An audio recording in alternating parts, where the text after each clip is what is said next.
నమస్కారం. రత్నలహరి ఛానల్కు స్వాగతం, సుస్వాగతం. నేను మీ లతను. ఇవాళ ఒక మంచి కథతో మీ ముందుకు వచ్చాను. కథలోకి వెళదామా? ఏరా, ఇంకా ఎన్నాళ్ళు ఇలా పెళ్లి వద్దంటూ కాలయాపన చేస్తావు? నీ తోటి వాళ్ళంతా పెళ్ళై పిల్లలకు తండ్రులయ్యారు కూడా.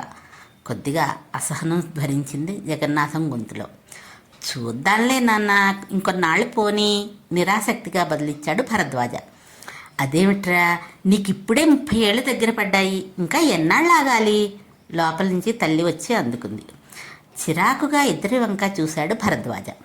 ఆ రోజు ఆదివారం, తారీఖు మే 15. టీవీలో అంతర్జాతీయ కుటుంబ దినోత్సవం అంటూ ఎవరో వక్త ఓదరగొట్టేస్తున్నాడు. కుటుంబం, దాని నిర్మాణం, సమాజానికి దాని ఆవశ్యకత గుర్తించిన ఉపన్యాసాన్ని అనర్గళంగా దంచేస్తున్నాడు. మాది ఉమ్మడి కుటుంబం. మా ఇంట్లో మేము మొత్తం 4 అన్నదమ్ములం, అక్క చెల్లెళ్ళం. ఇప్పటికీ అందరం కలిసే ఉంటాం. నాకు 4 పిల్లలు. వాళ్ళు కూడా ఉద్యోగాల పేరిట విదేశాలకు వెళ్ళలేదు. ఇచ్చిపుచ్చుకోవడం, పట్టు విడుపులు, ప్రేమానురాగాలు అలవడాలంటే అలాంటి వాతావరణం ముందుగా ఇంట్లో ఉండాలి. అలాంటి వాతావరణానికి పునాది వేసేదే కుటుంబం.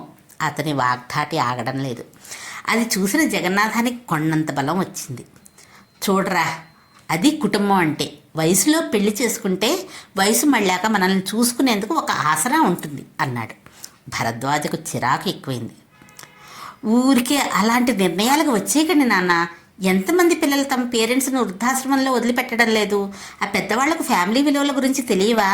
పిల్లలకు అవన్నీ నేర్పకుండానే ఉంటారా? అంతా వారి వారి తలరాత అంతే. దేనికైనా మనసే కారణం. మనసు మంచిదైతే ప్రపంచం అంతా మన కుటుంబమే. వసుధైక కుటుంబం అంటే అదే కదా.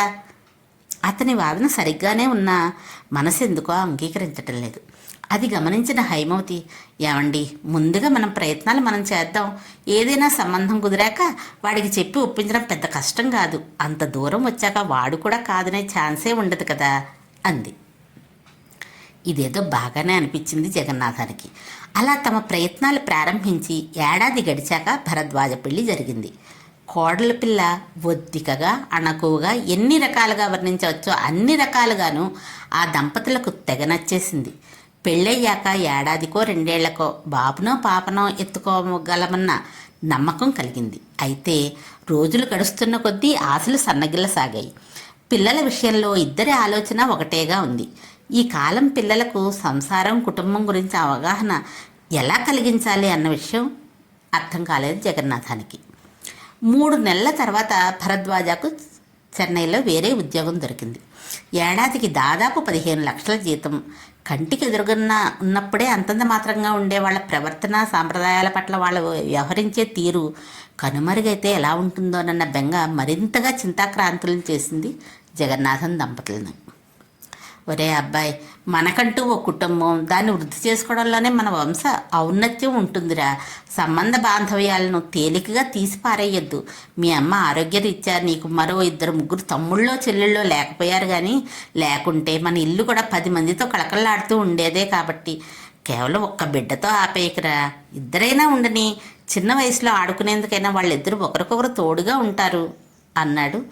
మరేమనాలో తెలియక జగన్నాథం. భరద్వాజ అసలు ఇప్పుడు ఆ ఉద్దేశంలోనే లేడు. ముందుగా ఒక సొంత ఇల్లు కావాలి. ప్రస్తుతం జీతం పెరిగింది. నెలవారీ ఖర్చులు మరి కాస్త తగ్గించుకుంటే సొంతింటి కల త్వరలోనే తీరుతుంది. మరుసటి వారం భరద్వాజ పట్టం బయలుదేరాడు సతీ సమేతంగా. అదొక చిన్న కాలనీ. ప్రస్తుత పరిస్థితుల్లో దాన్ని గేటెడ్ కమ్యూనిటీ అని కూడా అంటారట. మొత్తంగా 10 5 అంతస్తుల మేడలు. ఒక్కో భవంతిలో ఒక్కో అంతస్తులో 4 ఫ్లాట్లు. మొత్తం ఆ ప్రదేశంలో సుమారు 200 కుటుంబాలు ఉండగలవు. ABCD అంటూ మొత్తం 10 బిల్డింగులకు అక్షరాలు ఇచ్చేశారు. అక్కడున్న చాలామందికి అవి సొంత ఫ్లాట్లే. అది భరద్వాజ కంపెనీ తరఫున కేటాయించిన ఫ్లాట్. అతను ఉండేది B భవంతిలో, గ్రౌండ్ ఫ్లోరు. నడవాకు కుడివైపు 2వ ఇల్లు.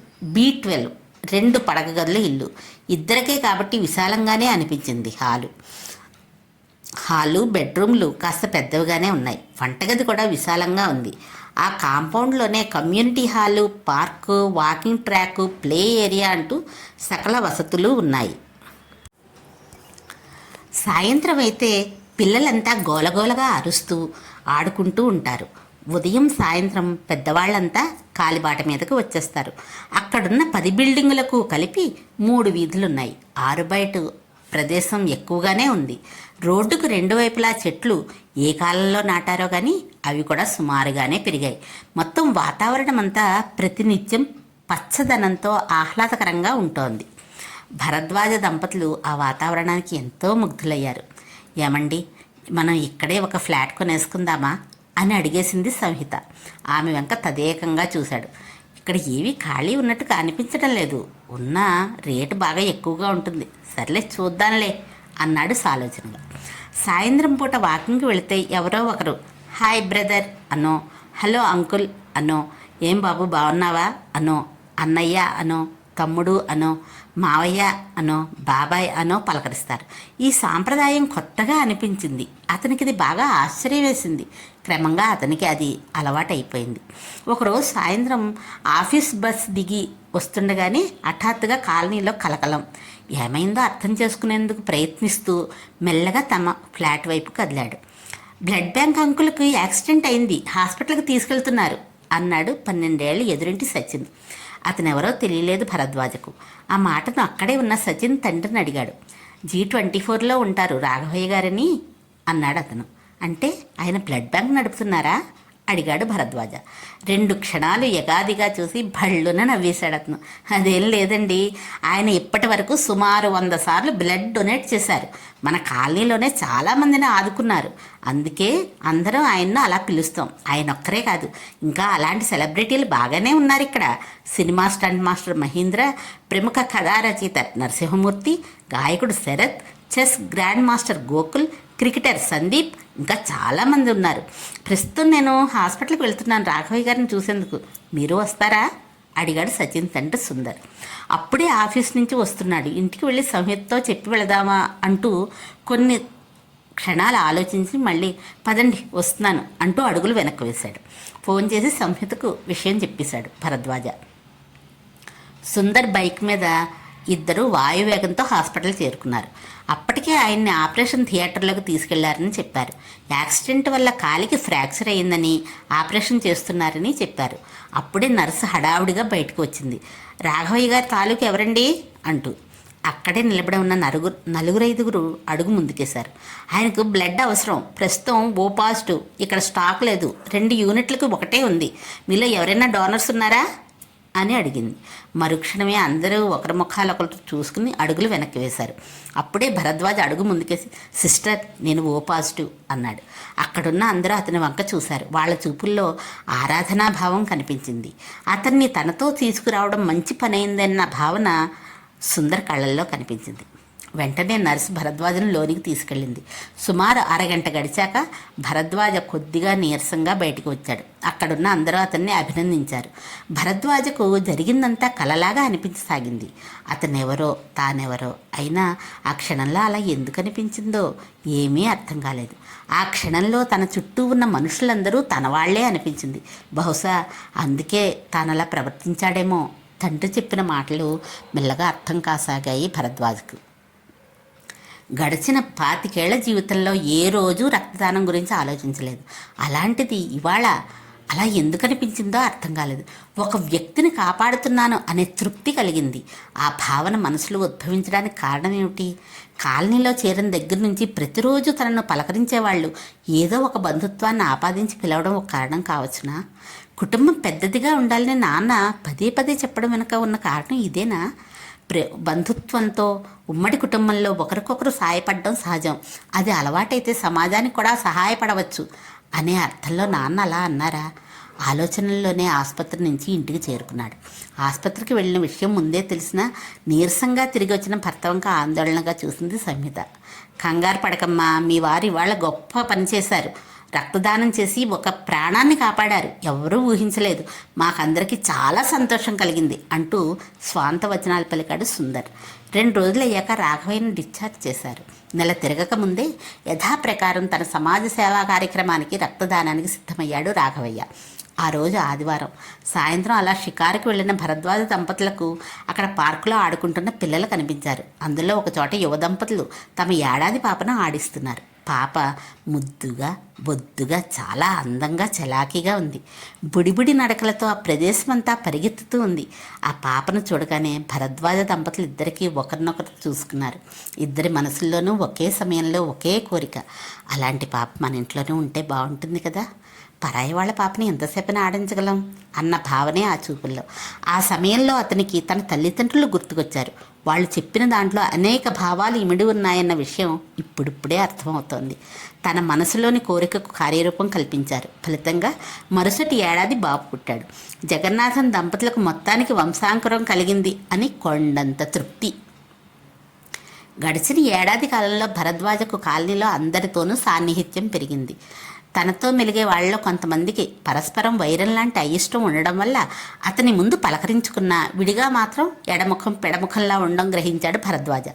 నోరు మంచిదైతే ఊరు మంచిదవుతుందని తండ్రి చెప్పిన సామెతను అనునిత్యం పాటించే భరద్వాజకు ఆ కాలనీలో అందరూ మంచివారుగానే కనిపించేవారు. ఆ ఒక్క అలవాటు వల్లే భరద్వాజ ఏ ప్రత్యేక అర్హతలు లేకున్నా విఐపిగా చలామణి అవ్వసాగాడు. బాబుకి ఏడాది వయసు వచ్చింది. తాము కోరుకున్నట్టుగానే బుడిబిడి నడకలతో ముద్దులకే మాటలతో అలరిస్తున్నాడు బాబు. కుటుంబ సమేతంగా అప్పుడప్పుడు తమ ఊరికి వెళ్ళి వస్తూ ఉండేవారు భరద్వాజ. వెళ్ళినప్పుడల్లా తమ పూర్వీకుల కుటుంబాల గురించి తండ్రి చెప్పడం అతను వినడం ఆనవాయితీగా మారింది. పరోక్షంగా అతనికి మరో సంతానాన్ని కనమని చెప్పడమే అది. తండ్రి మనసులోని కోరిక భరద్వాజకు అర్థమైంది. ఉమ్మడి కుటుంబాలలో మనిషి సహాయానికి మాట సహాయానికి ఢోకా ఉండదు, కానీ ఆర్థికపరమైన కారణాల వల్లే సాధారణంగా కలతలు పెచ్చుమీరుతాయన్న విషయం జగన్నాథానికి అప్పటి వరకు అవగాహనకు రాని విషయం. ఊరికి బయలుదేరే ముందు భరద్వాజ తండ్రితో, నాన్న, ఉమ్మడి కుటుంబం అంటే ఏమిటో నాకు బాగానే అర్థమైంది. ప్రస్తుత పరిస్థితుల్లో కుటుంబ నియంత్రణ అన్నది చాలా ముఖ్యం. ఇద్దరు పిల్లలుండడం వల్ల సోదరతత్వం అలవడుతుందన్న భావన కూడా మంచిదే, కానీ దానికోసం తొందరపడమని చెప్పడంలో లాజిక్ లేదు నాన్న. ఆర్థిక పరిస్థితులు చూసుకోవాలి. కుటుంబం అంటే ఏమిటో నేను అర్థం చేసుకున్నాను. మీరు నిశ్చింతంగా ఉండండి అన్నాడు. ట్యాక్సీ ఎక్కే ముందు, ఇప్పటికి 2 ఏళ్ళు అయింది, ఒక్కసారి కూడా మీరు చెన్నైకి రాలేదు. వచ్చే వారం తప్పకుండా రావాలి. మీరు రాకుంటే నేనే వచ్చి తీసుకెళ్తాను అంటూ కారు ఎక్కాడు. సాయంత్రం 5 గంటలకు కుటుంబ సమేతంగా పార్క్ వైపుకి నడిచాడు భరద్వాజ. అతని తల్లిదండ్రులు క్రితం రోజే వచ్చారు. జగన్నాథన్ దంపతులు మనవణ్ణి ఎత్తుకుని అక్కడున్న జారుడు బల్ల వద్దకు వెళ్ళి వాడిని అక్కడ ఆడించసాగారు. భరద్వాజ, సంహిత అక్కడున్న కాలిబాటలో నడక ప్రారంభించారు. మొత్తంగా 10 చుట్లు వేస్తే 2 కిలోమీటర్లు నడిచినంత దూరం అవుతుంది. అలా 10 రౌండ్లు ముగించుకుని వచ్చి కూర్చున్నారు ఇద్దరు. అప్పుడే జగన్నాథన్ దంపతులు కూడా వచ్చి పక్కనే కూర్చున్నారు. హలో బ్రదర్, పేరెంట్సా అంటూ పలకరించాడు G20లోని ప్రకాశం. అవునన్నట్టు తలూపాడు భరద్వాజ. నమస్తే బాబాయ్ అంటూ జగన్నాథానికి చేతులు జోడించి తన వాకింగ్ కొనసాగించాడు ప్రకాశం. బాబాయ్, సెకండ్ సెమ్ రిజల్ట్స్ వచ్చాయి, 9 GPA అన్నాడు C32లోని Rohit. Nice, keep up, your help made it possible, ఉంటాను అని జాగం కొనసాగించాడు రోహిత్. అప్పుడప్పుడు సందేహాలు అడుగుతుంటాడు తన సబ్జెక్టులో. అంకుల్, రేపు నన్ను చూసేందుకు హైదరాబాద్ నుంచి వస్తున్నారట. నాన్న మీతో చెప్పమన్నారు, చాలా హ్యాపీగా ఉన్నారు అంది D14లోని శ్రావణి. తనకి ఈ మధ్యనే ఇన్ఫోసిస్లో ఉద్యోగం దొరికింది. కంగ్రాట్స్, నాన్నకైనా హ్యాపీ, నీకు మాత్రం లేదా? సిగ్గుపడి పారిపోయింది శ్రావణి. అన్నయ్య, ఎల్లుండి LNTలో ఇంటర్వ్యూ, రేపు ఒకసారి కలుస్తాను, ఏమైనా టిప్స్ ఇవ్వగలవా అన్నాడు శశాంక్. అతను E14లో ఉంటాడు. ఎక్సలెంట్, దానికే నువ్వు ఎప్పుడైనా రావచ్చు. మరి నిమిషంలో 70 ఏళ్ల శంకరన్ అక్కడికి వచ్చాడు. అబ్బాయి, నా IT రిటర్న్స్ కాస్త చూసి పెట్టగలవా? వెబ్సైట్ కొద్దిగా ఇబ్బందిగా ఉంది, అర్థం కావటం లేదు అన్నాడు అతను. అతను H42లో ఉంటాడు. అలాగే తాతయ్య అన్నాడు భరద్వాజ. ఎవరు, అమ్మా నాన్నలా? నమస్కారం అండి, రత్నం లాంటి అబ్బాయిని కన్నారు, ఒక్కడు 1000 మందికి సమానం, పొగడ్తలు కాదు, నిజం అన్నాడా పెద్దాయన. జగన్నాథం కొడుకు వంక విస్ఫారణ నేత్రాలతో చూడసాగాడు.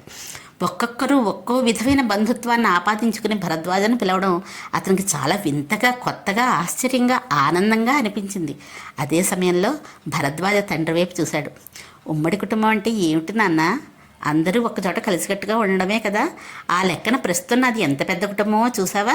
రక్త సంబంధం ఉన్నంత మాత్రాన బంధాలు బలంగా ఉంటాయా? రక్త సంబంధం లేకున్నా బంధాలు బలంగా ఉంటే అదే ఉమ్మడి కుటుంబం అనుకుంటాను. నేను ఇక్కడ ఒక్కరికి రక్తదానం చేశాను, ఆ తర్వాత ఆయన ఇక్కడున్న చాలామందికి దానం చేశారు. కాబట్టి నా రక్తం ఇక్కడున్న అందరిలోనూ ఉన్నట్టేగా.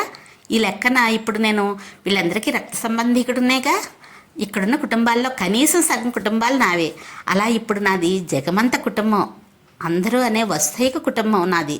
ఏమంటారు నాన్న అన్నాడు భరద్వాజ. జగన్నాథం కళ్ళు చెమర్చాయి. ఏమంటాను, నాకు అందనంత ఎత్తుకి ఎదిగావురా.